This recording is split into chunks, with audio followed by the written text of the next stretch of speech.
everybody, Gina DeLuca here. All right, today I am doing a straight pour. Surprise, surprise.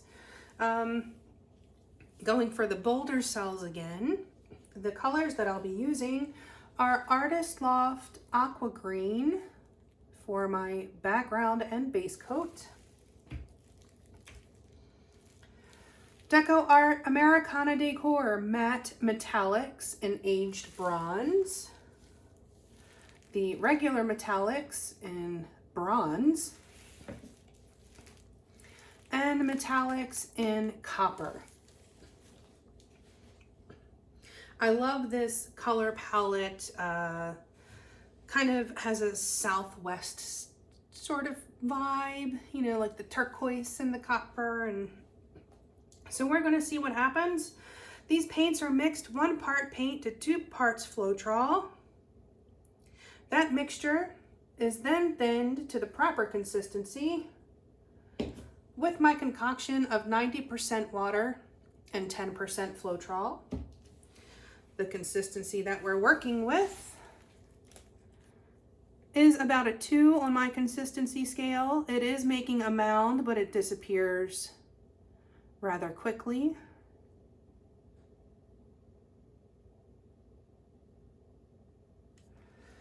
You don't want to go too thin when you're using metallics, or the mica will separate from the paint and then float on top.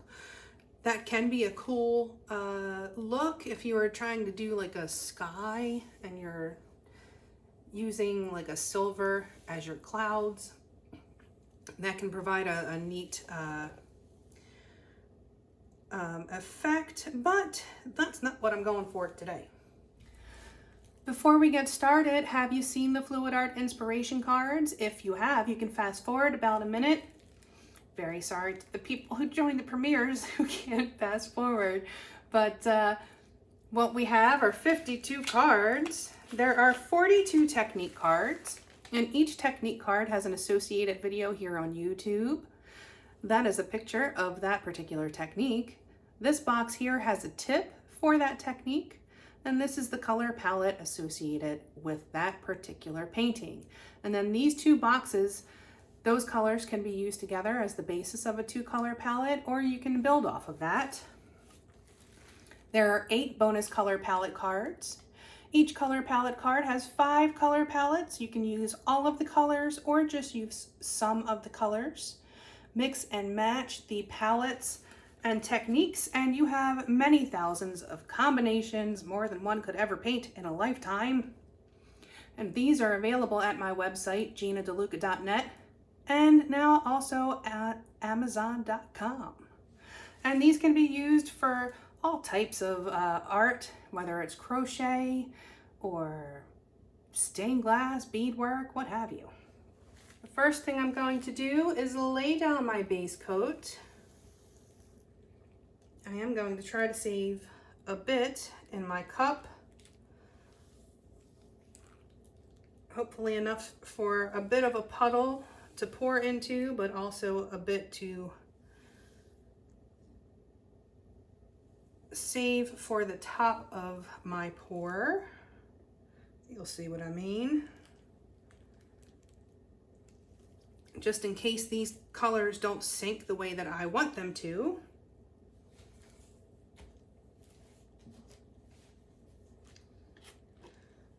The reason that I cover my edges first is because the way that I mix a straight pour, the paint mixture is pretty thin. So I just want to make sure that my sides have good coverage. Before I even get started, it is easier to cover the edges first than it is to go back after it's dried and try to match it to get coverage. Because if it's thin on the sides and then your canvas is kind of showing through, it ain't that pretty, and then you'll probably have to frame it. I don't like having to do anything, so I try to avoid that. Okay, now to pop the bubbles in the base coat. There will be bubbles. You want to pop them now before you pour, otherwise they will pop up through your pour.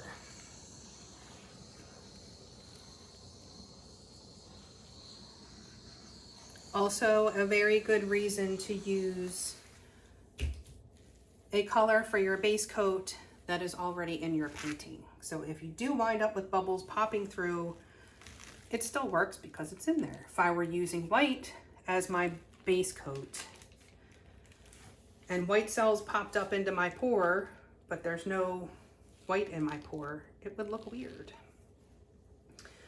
Okay, let's put some paint in a cup. Going to start with my background color. And I should note that my base coat and the rest of my paints are mixed the same. These are all the same consistency. You want your base coat on your canvas to be either the same or slightly thinner than your poured paints. Always give a bit of a stir before you pour, just to make sure your consistency hasn't thickened up on you. I'm starting with the aged bronze, pouring from up high, trying to get it to sink as much as possible.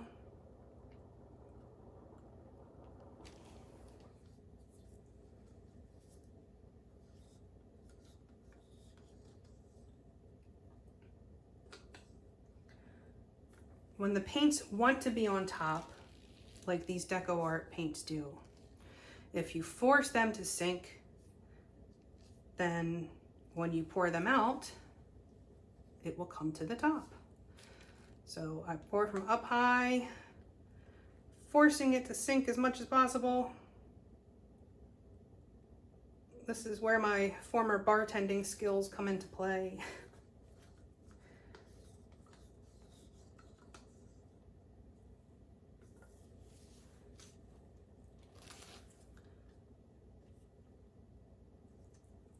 Okay, and now for the regular bronze. Again, from up high.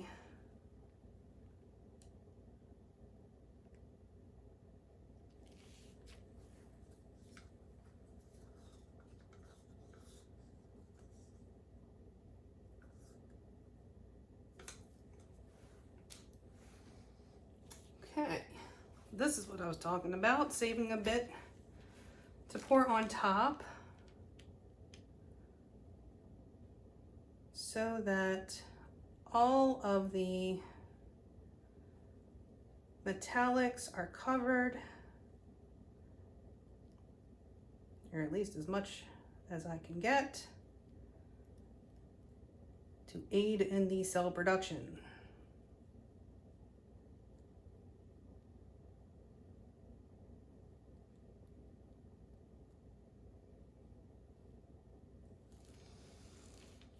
Okay.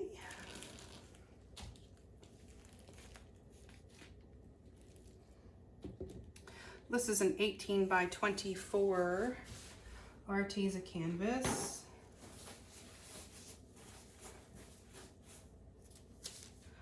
This is the premium canvas. So they have a bit of heft to them, even though they are thinner. And I'm just pouring a puddle into the center here. The reason I'm doing this, the cup that I am using to pour from which to pour,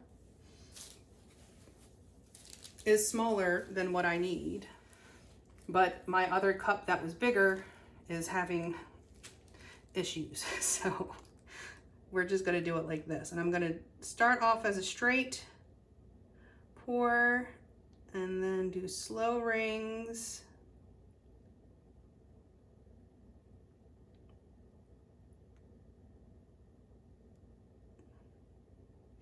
And I will alternate between the straight and the rings.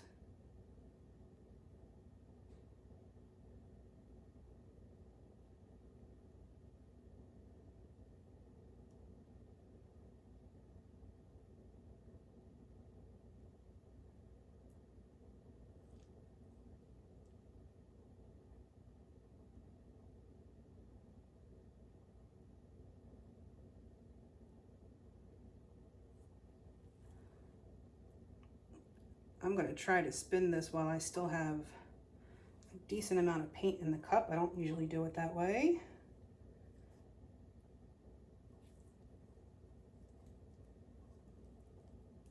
Oh, no so bueno. Let's see if I can tidy that up somehow.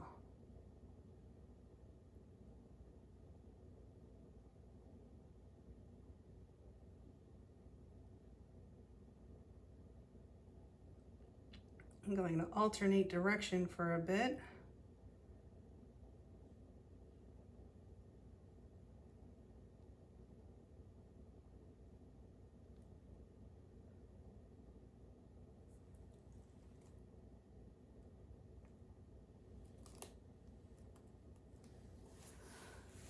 Hooey.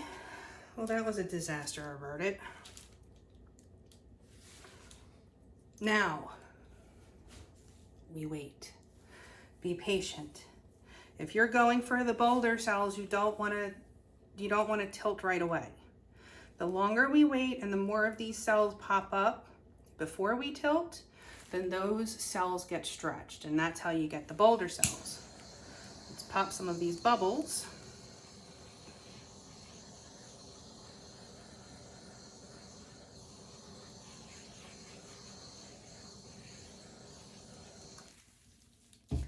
So if I were to just stretch this right away, I would still get cells, but they would mostly be those pop-up cells, especially in this corner. For some reason, however the paint comes out of the cup, it starts off, this side often has rings, and then this side gets the pop-up cells. But if I'm patient and I wait, I can get the cells to pop up first and then stretch those out. And that's how I get those big, juicy, 3D looking Boulder cells. Now, another thing that helps it to make it look 3D is using colors that blend well together. So using these 3 colors that I did has an effect of a shadow and a highlight. So there's like a lightest color and a deepest color. And you'll see once I stretch this out, how that really helps to create that 3D effect.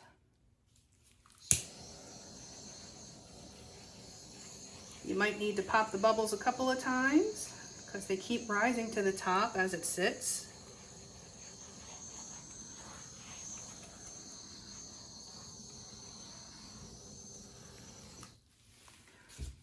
So the first time that I discovered this technique, basically, was on video number 16. And it was a big piece. It was a 24 by 30. And I was having issues with my torch. And so it sat for like 7-8 minutes maybe as I was trying to troubleshoot my torch. And when I came back, there were just tons of cells on it already. And when I stretched it out, it looked like the Eye of Sauron. It was just the coolest darn thing. And I was like, I think I might be onto something here. I haven't seen anything like this before in anybody's, videos or on any photos I've seen. So, someone may have come up with it before me because, ain't nothing new under the sun. But I hadn't seen anything like it. And so that kind of is what took me on this mad scientist journey that I've been on for the past several years, of figuring out which paints work best and how to get the best effects. All right, let me just touch up these edges a smidge.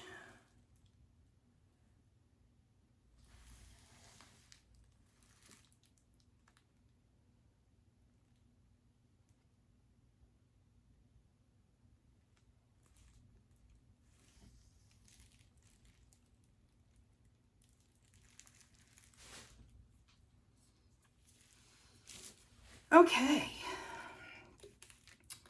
I am just going to stretch this out a bit first before I start tilting off.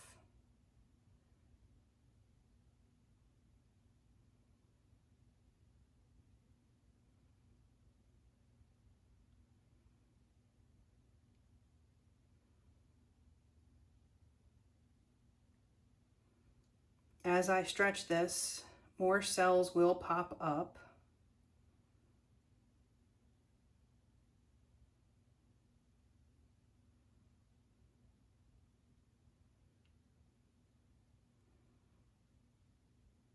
Do this very slowly, keeping as much control as you can.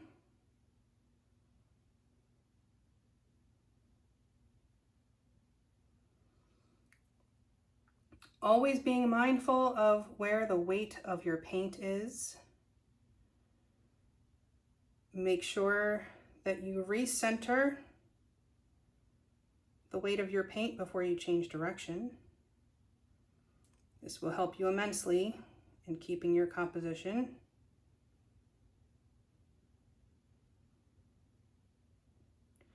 Tilting slowly, making sure that paint does not roll over top of itself. I don't want to lose my cells that way for sure.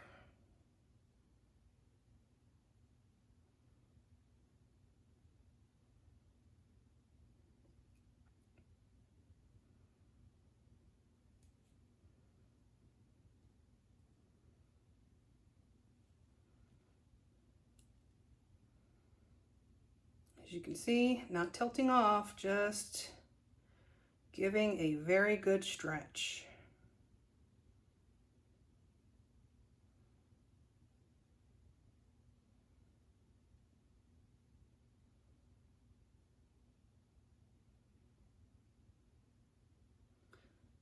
And the weight of the paint is where it's moving the fastest.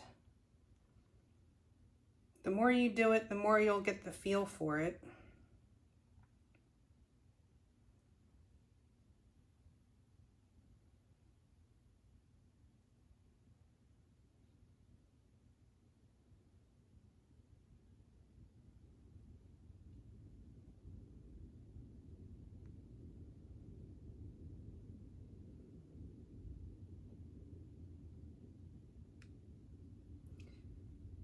Slow it down, believe it or not. It's moving a little fast.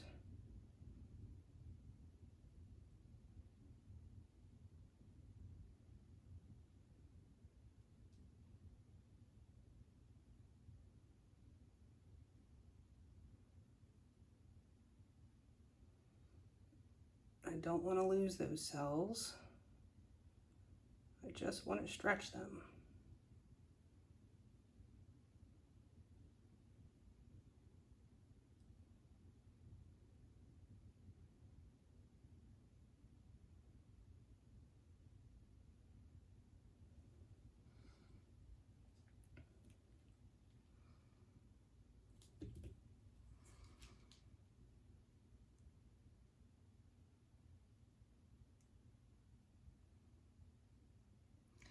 Bringing the weight of the paint back to center again before I decide what gets tilted first.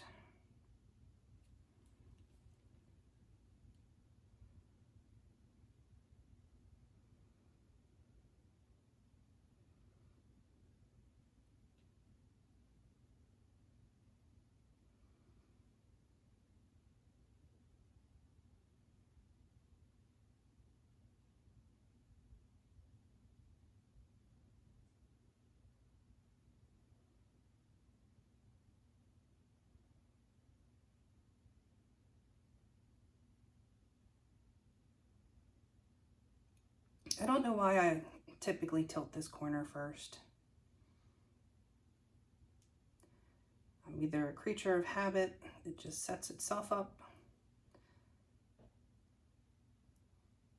to do so. I don't know.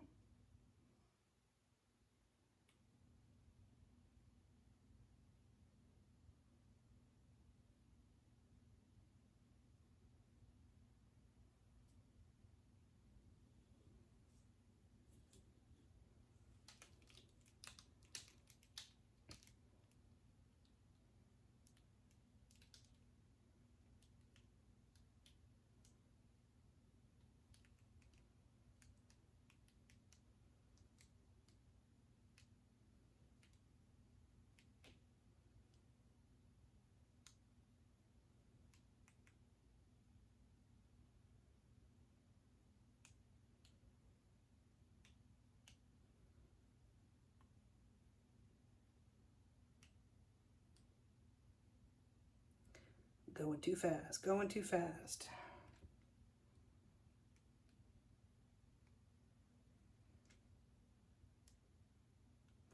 Patience really is important with this technique.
Sometimes it's so difficult to tilt stuff off of these paintings. It's like, oh, I don't want to lose those cells on the edge.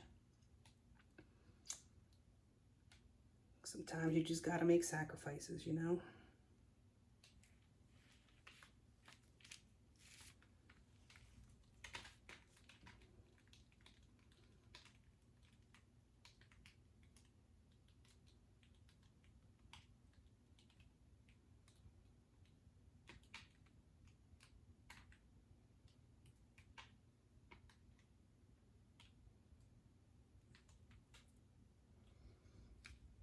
Well, my perfect little rose in the center is now no longer recognizable.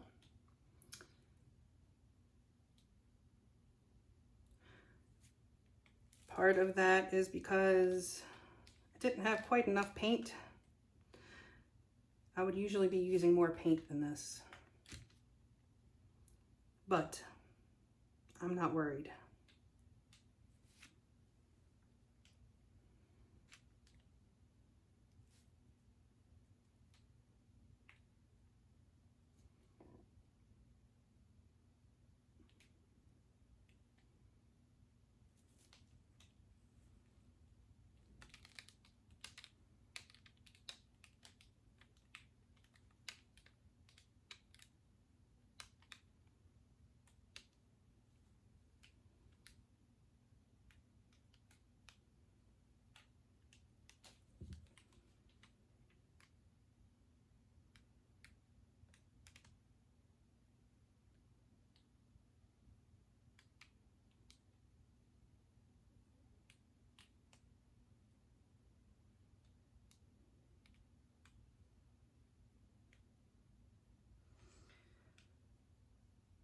It's hard to talk when you're concentrating. I do my best. So I will be getting more pop-up cells, I am sure.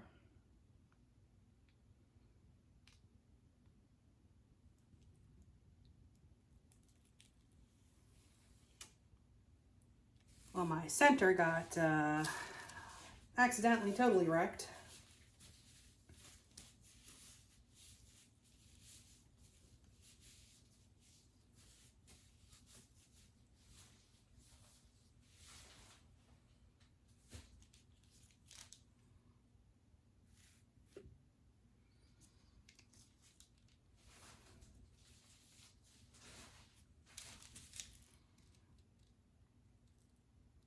I definitely want to do this color combination again on a square canvas. I've been waiting for a shipment for I can't even tell you for how long. It's a lot easier to maintain your perfect center on a square canvas when you're stretching it so much that way. You do lose a bit of the definition when you're stretching oblong. All right, I'm gonna let this sit and I'm gonna bring you in for a close-up. Back in a few. Okay, here it is. As you can see, a little pop-up cells filled up that space, but left enough so that it has that glow, which looks super cool. I got a little bit of squiggle action going on there. I was tilting too fast. I knew it. I even told myself to slow down.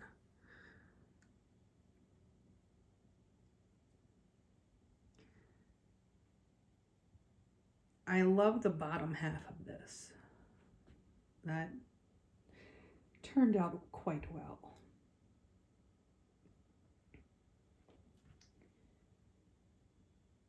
But you can still see that 3D effect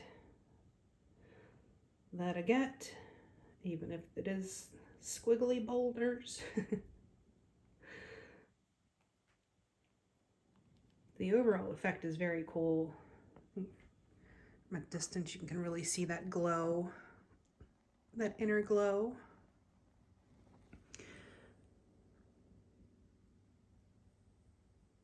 I love this bottom half. That is super cool. Well, I hope you learned something. I hope you enjoyed. If you did, please do like and share and subscribe and all that good stuff. Help me stay afloat in the evil algorithm. Look how 3D that looks, even if it is squiggly. Do check out the description box below for links to my PayPal tip jar if you feel so inclined, my wonderful affiliate links, Blick and Amazon, Arteza. If you enter through those links, anything that you purchase, I will receive a small commission of at no additional cost to you. Also, in the description box, you will find the link to my website, GinaDeLuca.net, where you can find my art and music and the fluid art inspiration cards available for sale. And you can find the cards also on Amazon, of course. And last but not least, join us at our Facebook group. Go make some art. Post your masterpieces. Post your masterpieces. Ask some questions. Get some inspiration. Good time is had by all. Well, that is the internet. Good time is had by most. All right, y'all. That is it for me for today. I hope y'all have a beautiful day. Now go make some art.